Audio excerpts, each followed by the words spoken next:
What's going on, everybody? We've been renewed for a second day, in case you missed it. Our debut episode of a brand new betting series here on WagerTalk TV, the Power 5, dropped yesterday. I am, of course, the appropriately named Bryan Power, and every morning here on WagerTalk TV, I'll be bringing you 5 things you need to know. Where the market is moving, who to sell high on, who to buy low on, our favorite stat of the day, and finally, what you've all come for, a free play, our power play of the day. But first, a reminder, please like, comment, and subscribe here on the WagerTalk YouTube channel, where there's a ton of great content every single day, not just this show. All right, let's get into the market, how it's moving for Tuesday's MLB slate. We, of course, do that by checking the WagerTalk.com odds screen. Yesterday, if you recall, I let you know that bettors were getting down on the over in Astros-Rangers. That ended up being a winner by the 4th inning. Ton of runs in that one, 19 all told by the end of the game. Today, we're going to take a look at a couple sides that have taken early money. One of them is Baltimore, who looks to be the proverbial public dog again on Tuesday, but the Orioles are drawing respected action as well. And we've seen the line for tonight's game at Philadelphia go from plus 115 to plus 105 already, and maybe this shouldn't come as a shock, right? Because since the start of last year, guys, the Orioles are by far the most profitable team to wager on in all of Major League Baseball. Up 49 units. They were the most profitable team last year. They're the most profitable team this year. Just to put 49 units in its proper perspective, the number 2 most profitable team to bet on in Major League Baseball since the start of last season would be Houston, plus 29.4 units. That, of course, includes some extra games when they made their run to the World Series last year. So Baltimore, very profitable team. They took last night's series opener in Philly, 3-2, scoring the game-winning run in the top of the 9th. That was after the Phillies' Bryce Harper was thrown out at home in the bottom of the 8th. The O's got Kyle Gibson on the hill tonight. Team is 3-0 his last 3 starts, although be aware, if you want to bet Baltimore, Gibson has a 4.91 ERA and 1.31 whip in those 3 starts. So Baltimore's certainly been giving him plenty of support. The Phillies are going with Taijuan Walker. He's pitched well in the past against the Orioles, 4-1 with a 2.45 ERA in 8 starts. Another game with some interesting line movement for Tuesday sees the White Sox hosting the Cubs. Cubs open as a plus 110 road dog, but they're now slight favorites behind Kyle Hendricks.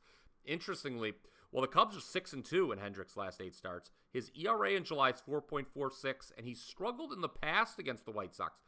1-6 with a 4.83 ERA in 11 starts.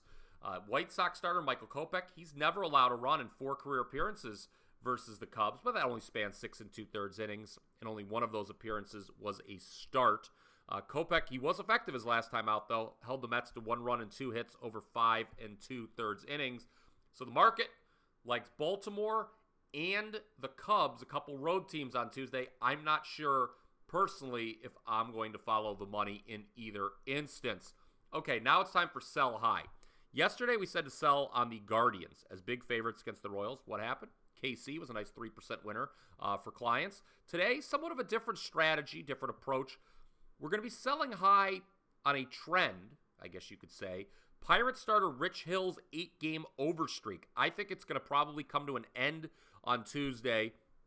Not really because of Hill, but who's opposing the 43-year-old? That would be Blake Snell of San Diego. 0.71 ERA his last 11 starts for Mr. Snell. Petco Park consistently plays as one of the lowest scoring stadiums in all of baseball year in, year out. 2023, no different. Only 7.7 runs per game being averaged in San Diego this season. That's even after last night, which was a much higher scoring game than expected. So I definitely saw value on the under in the opening number of 8.5. It's been bet down to 8.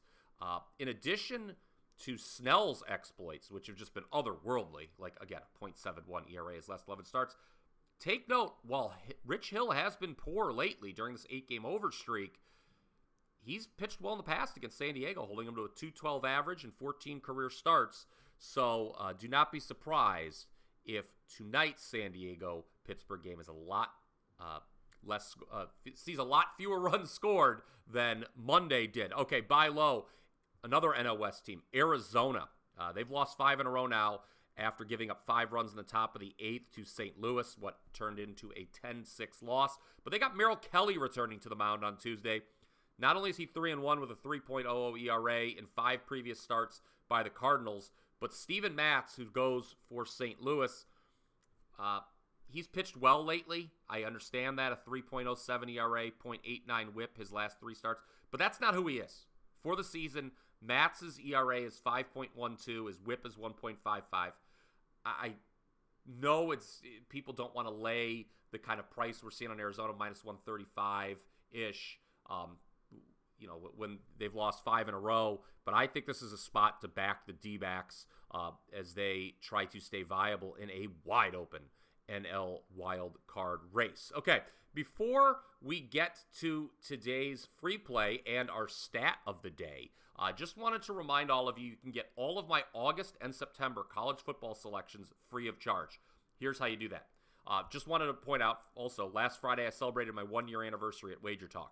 From last year's playoffs through this year's All-Star break, I was the most profitable handicapper in Major League Baseball. Why am I bringing that up when I'm talking about getting my college football selections for free? Well, for a limited time, if you purchase my MLB season package, you get all of August and September's college football at no additional cost. That's all MLB, all college football plays, including the 5%, through the end of September for just $435. That is nearly a $300 savings.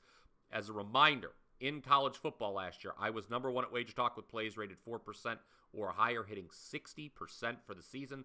Also, I mentioned 5% plays going back to bowl season. I am number 1 at WagerTalk with those, no matter the sport. All right, today's stat of the day.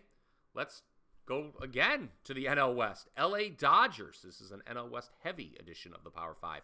But the Dodgers, their starting pitching has been reeling since Clayton Kershaw went down nearly 1 month ago.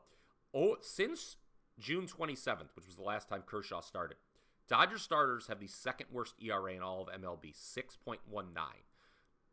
On first pitch yesterday, I gave out Toronto as my best bet. Blue Jays beat the Dodgers last night 6-3. Nice win there. Starting tonight for the Dodgers, hoping to reverse that recent trend of poor outings from the starting rotation, is Urias, who was lit up for a career-high 8 runs in 5 innings his last time out, so he certainly contributed to the poor numbers. He's opposed by Chris Bassett, who's 3-0 with a 3.68 ERA his last 7 starts for Toronto. But here's a word of caution. If you just want to follow this stat I mentioned about the Dodgers' rotation ERA being so bad, pretty dramatic home road splits for Urias and Bassett. So I would not be shocked if Urias, was able to turn in a quality start for the Dodgers at home. He's much better at home than he was on the road. That last start was on the road. Bassett, much worse on the road than he is at home. All right, today's free play, power play of the day is going to be on the Reds plus 130. Last night, very frustrating loss for me and my clients with the Reds, as Milwaukee won for just the 10th time when scoring 3 runs or less. The Reds have now lost 5 in a row to the Brewers and are 2-9 against them this season. But I simply do not believe Milwaukee is the demonstrably better ball club here, even with Corbin Burns on the hill. Red starter Andrew Abbott, I think, is going to fare well here against a Brew Crew lineup that is dead last in the NL in OPS, slugging, on-base percentage, and batting average. Plus, the Brewers were 2 for 16 with runners in scoring position last night. The Reds gifted them a lot of walks. Yes, they were playing with fire. Perhaps the Reds deserved to lose. After all, they didn't do much offensively. They've struggled to hit Brewers pitching all year. But I think Abbott puts them in a position to win tonight. And I simply do not agree with the Reds being a bigger dog tonight compared to yesterday when they were closer to even money. Reds plus 130 is our power play of the day. That's it for the Power 5 for Tuesday, July 25th. Now let's all go and cash some tickets.